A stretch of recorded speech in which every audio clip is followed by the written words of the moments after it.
So there are a couple of ways that you can look to either protect yourself or indeed trade and make some money during moments of sort of global fear. One sort of event, it would be potentially a war kicking off, geopolitical events, things like that, things that aren't they aren't sort of diarised. They just happen. Obviously very random when they do happen, but they can move markets and generally do move markets, especially to the extent of this particular problem, which is obviously ongoing and has upset the Iranians no end. A lot of people think Trump has probably overstepped the mark a little bit with this particular assassination, even though this gentleman is believed to be responsible for killing many Americans and Western allies. So the reason you can make money from a situation like this is because you have a flight to quality or flight to safety or flight to safe havens during moments like this, and they're difficult to read because you don't know when they're going to happen, obviously, but then you've got to try and understand the size of the problem.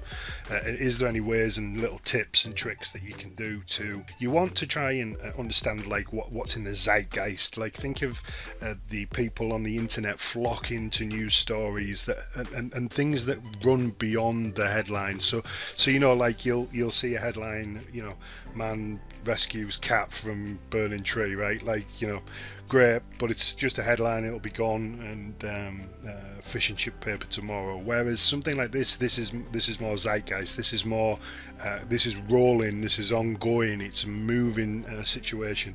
So it's always good to use the Drudge Report. The Drudge Report.com is the biggest traffic site on planet Earth in terms of news. So whenever they run a big headline, that can obviously help you understand the extent of it.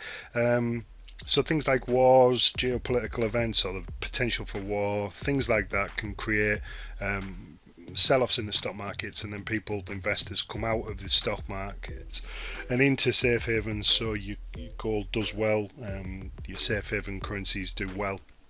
We talked about shorting the Swiss yen the other day. You can have a look at that video. That's obviously selling off now. The yen being the stronger of the two safe havens currently, anyway. And yeah, another little tip to understand this sort of the extent of a headline is the BBC. Actually, I can't stand the BBC, but I do watch the BBC because again, it's another large traffic site.